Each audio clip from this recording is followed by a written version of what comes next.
Salut les chauffeurs de banc.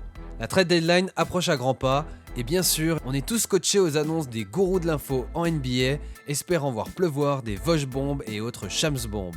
Mais la course à l'armement à la trade deadline a également déjà commencé puisque Trevor Ariza a été transféré au Heat contre Myers Leonard et que PJ Tucker est arrivé aux Bucks. On va voir dans cette vidéo 5 joueurs qui devraient bouger à la trade deadline. Donc on ne parlera pas ici des fantasmes de trade autour de Bradley Beal ou de Karl Anthony Towns et on va se concentrer sur des joueurs qui devraient vraiment bouger. On finira même en bonus avec quelques joueurs supplémentaires où on passera plus rapidement, donc restez bien jusqu'à la fin. On va commencer avec Andre Drummond. Le pivot des Cavs ne fait plus partie des plans de la franchise depuis l'arrivée de Jarrett Allen dans l'énorme trade de James Harden. Il est écarté de l'équipe depuis quelques temps maintenant. Pour rappel, Drummond s'est fait échanger à la trade deadline de 2020 par les Pistons contre Brandon Knight, John Henson et un second tour de draft. Des cacahuètes en gros.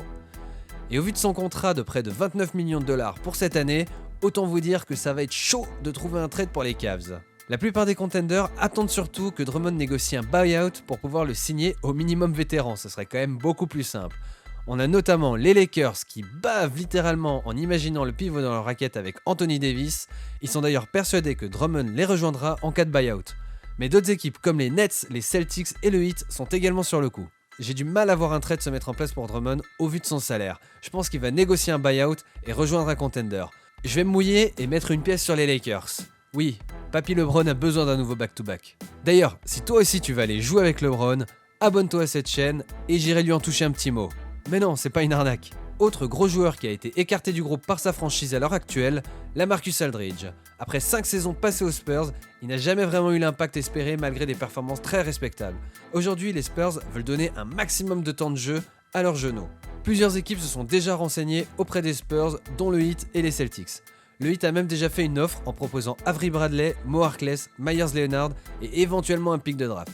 Mais l'offre n'a pas été acceptée par le front office de San Antonio. Comme pour Drummond, Aldridge est dans sa dernière année de contrat et touche 24 millions de dollars, ce qui rend un trade plus compliqué. Les Spurs pour l'instant, eux, n'ont par contre pas évoqué de buyout. Cette fois-ci, je vais mettre ma petite pièce sur le Heat qui cherche absolument à se renforcer pour pouvoir reproduire leur belle performance de la saison dernière en playoff. Aldridge serait une super addition pour eux et fitterait parfaitement dans la raquette avec Adebayo. On va voir ce que Patoche arrive à nous sortir, parce que pour le moment, son package de joueurs pétés ou suspendus ne fait pas vraiment rêver. De toute manière, comme dit plus tôt, Myers Leonard ne fait plus partie du Heat, puisqu'il s'est fait trader contre Trevor Ariza. Je pense qu'en rajoutant un petit jeune intéressant comme Okpala et en rajoutant Kelly Olynyk, qui reste un bon soldat et un joueur intéressant qui collerait bien dans le moule Spurs, ça pourrait les faire craquer si aucune autre meilleure offre ne les proposait pour éviter de devoir le buyout. Victor Oladipo est également annoncé sur le départ. Arrivé au début de saison à Houston, lui aussi dans le cadre du trade de James Harden qui a apparemment ravi beaucoup d'agents immobiliers, il pourrait déjà changer d'air. Son niveau de jeu est très inconstant depuis son arrivée et il a passé pas mal de temps à l'infirmerie. Il a refusé une prolongation de contrat de 2 ans pour 44 millions à Houston et a fait savoir à tout le monde qu'il voulait un contrat max cet été. Va falloir commencer à enfiler des perles là mon garçon quand même.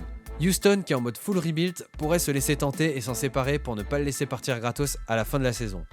Plusieurs équipes sont sur le dossier, le Heat d'abord. Oladipo avait même annoncé que sa priorité était de jouer à Miami lors de son arrivée à Houston. Les Knicks ensuite, qui après un début de saison surprenant, cherchent à consolider leur place dans le top 8 de la conférence Est. Et enfin les Warriors, qui ont besoin de création et de défense dans le backcourt avec Steph Curry en attendant le retour de Klay Thompson. Je vais mettre ma piécette sur les Knicks. Je pense qu'ils devraient vraiment tenter leur chance sur ce coup-là. Ils ont un backcourt plutôt faible et ils sont à la recherche d'une star depuis des années, sans que personne ne veuille signer là-bas. Voilà à quoi pourrait ressembler le trade. Les Rockets récupèrent le contrat finissant d'Alec Burks et notre Frankie national qui a vraiment connu des années difficiles à New York, mais qui a encore du potentiel que Houston pourrait développer, surtout aux côtés de John Wall. Également, les Rockets dumpent un peu de salaire et c'est toujours apprécié par une équipe en reconstruction, en plus des seconds tours de draft qui seront toujours utiles. Côté New York, ils pourraient obtenir un joueur All-Star, certes à risque et qui n'a pas joué à un niveau d'All-Star depuis un moment, mais All-Star quand même pour pas si cher que ça. Burks est un contrat finissant et Nilikina n'a jamais vraiment fait partie de leur plan. Si Oladipo joue bien et qu'ils accrochent les playoffs, ils pourront le re-signer cet été dans une free agency qui ne s'annonce plus aussi intéressante que ce qu'on pensait.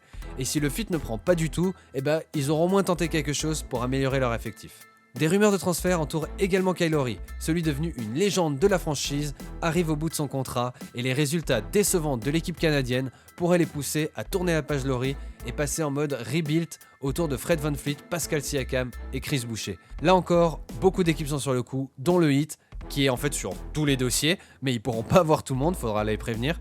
Mais également Philly, d'où Lowry est originaire, ou les Clippers, qui sont à la recherche d'un meneur solide pour tenir la balle à la place de Pat Bev, qui a un profil plutôt défensif. Quoi qu'il en soit, Kyle Lowry est un vrai leader qui a l'expérience du titre avec Toronto, et ce serait une addition incroyable pour n'importe quel contender. Pour moi, ce serait la meilleure addition des gars déjà mentionnés.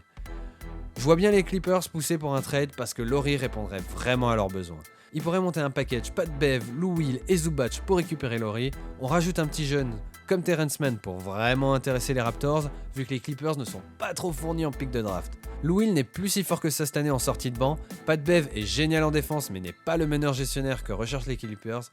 La vraie perte serait Zubac qui produit de vraies bonnes minutes dans la raquette. À voir ce que les Clippers pourraient récupérer sur le marché du buyout parce qu'il leur faudra quand même un pivot.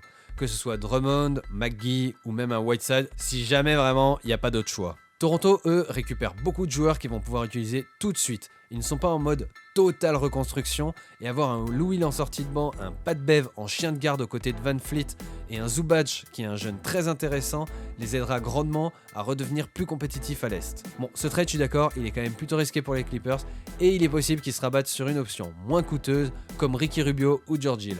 Mais j'aime quand même bien cette idée de Kyle Lowry aux Clippers. On passe enfin à notre Vavan national. Il est mentionné dans beaucoup de rumeurs de transfert car son contrat se termine à la fin de l'année et que Orlando est sur une très mauvaise saison. Ils ont été minés de blessures importantes et on dirait qu'ils s'apprêtent à tourner une page. Il a un contrat qui est tout à fait raisonnable avec 17 millions et il a une très bonne production malgré quelques soucis de blessures cette année. C'est un joueur intelligent capable de se fondre dans un collectif mais aussi d'apporter son culot et son sang-froid en fin de match. Moi perso, j'ai très envie qu'il se fasse trader chez un contender pour le voir enfin dans des gros matchs de playoff. Du coup, je vais me faire plaisir sur ce trade et l'envoyer rejoindre Giannis chez les Bucks. Voilà à quoi pourrait ressembler le trade. Brook Lopez, Pat Connaughton et 2 seconds tours de draft contre Evan et Khem Birch. Orlando récupère 2 seconds tours et 2 joueurs intéressants à intégrer dans leur rotation. Et puis, s'ils ne les veulent pas très longtemps parce que c'est des joueurs qui ne leur correspondent pas, ça reste des gars qui ont des contrats très intéressants et qui seront facilement retradables. Surtout, ils évitent que Vavan ne quitte le navire sans contrepartie à la prochaine intersaison. Les Bucks, eux, récupèrent un arrière hyper talentueux et qui a faim de joutes printanières. Ils récupèrent également Khem Birch parce que Lopez était leur seul pivot. Imaginez un peu le 5 de la mort que pourraient faire les Bucks en alignant Jrue Holiday, Evan Fournier, Chris Middleton, PJ Tucker et Giannis.